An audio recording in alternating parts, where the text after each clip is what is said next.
Did you know that there are over 200 myths from all over the world about a major flood? If you're interested in the story of the universal flood and God's covenant with Noah, then keep watching this video.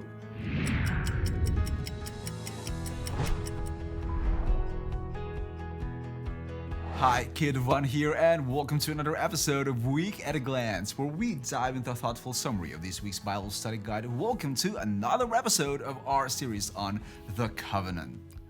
There are so many stories from around the world about the flood. If a worldwide flood never happened, then why are there so many stories about it? The many flood myths are retellings of real events that have been distorted through centuries of passing down information. Why are these myths so similar?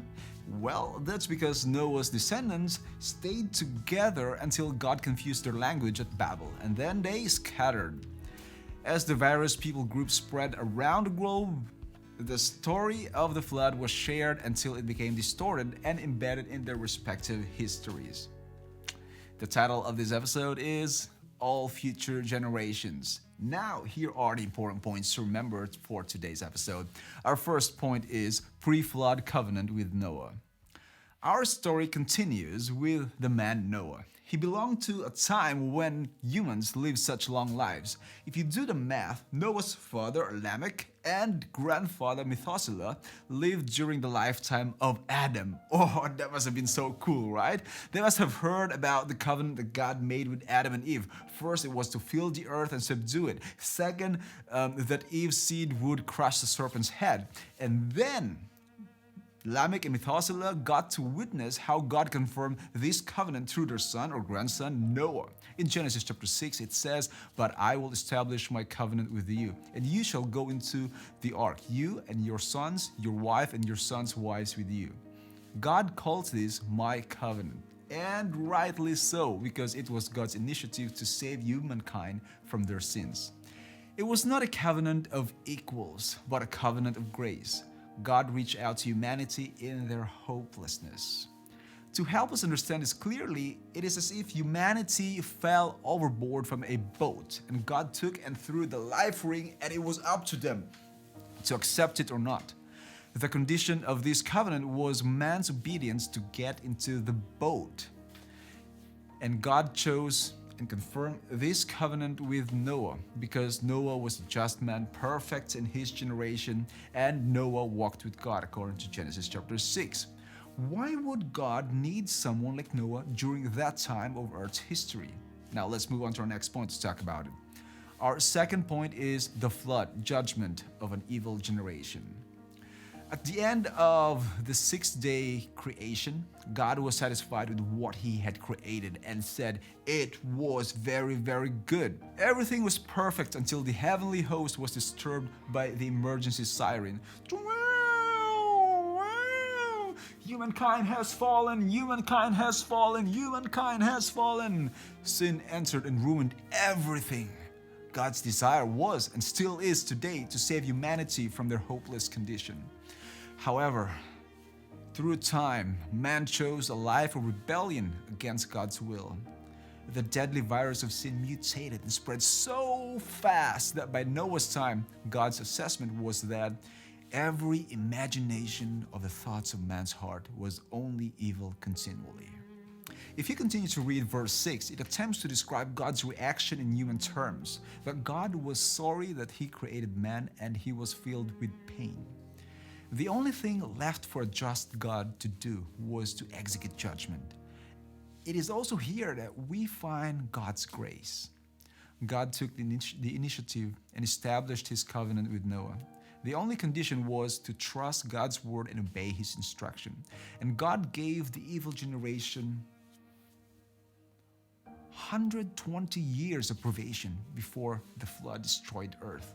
Through Noah, they heard God's last call of mercy and warning. 2 Peter chapter 2 describes Noah as a preacher of righteousness. Noah was faithful to his calling. There were those who were also faithful to God and who also believed Noah but died before the flood came. but most didn't take heed of the warning. In the end, God was only able to save 8 people. Only 8 responded to God's covenant with trust and obedience. But you know what? God's covenant of grace was not only revealed before the flood, but also right after it. Let's talk about it. Our third and final point is post-flood covenant with humankind. After years of preaching and building the ark, nobody aside from Noah's family went inside. Let me repeat that again. Nobody aside from Noah's family went inside the ark. Genesis chapter 7 tells us that only Noah and those who were with him in the ark remained alive. This is the first appearance of the concept of the remnant in the Bible. From this remnant, God could continue to deliver the Messiah promised to Adam and Eve. God in His mercy further developed His covenant with humanity. God addressed the remnant and their future generations, as well as other living creatures, that never again would a global flood destroy the earth. And God set the rainbow as a visible sign of this covenant in Genesis chapter 9. And every time humans see the rainbow, and every time you see the rainbow, and me too, it stands as a reminder that rain will never cause universal destruction. It doesn't mean to say that there will be no local destructions, but there will be no more universal destruction through a flood. This covenant focuses on God's promise of safety and security. There are no human obligations attached to it, no human obligations. And this promise covers both believers and non-believers. In comparison to other flood stories, the biblical account reflects a sovereign God who is concerned for humanity and wants to save them. Whew, what an amazing God. So that's all for today, and don't forget to check out the discussion questions at the end of this video. Use them in your personal study, discuss them in your groups, and let me know your thoughts in the comments section. So in summary, here are different points we talked about in today's episode. Point number 1, pre-flood covenant with Noah. Point number 2, the flood, judgment of an evil generation. And point number 3, post-flood covenant with humankind. If you find this episode helpful, then share it with a friend. Spread the word and change lives one message at a time.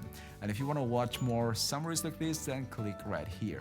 This is again Keo Duvan for Week at a Glance. I'll see you in the next video.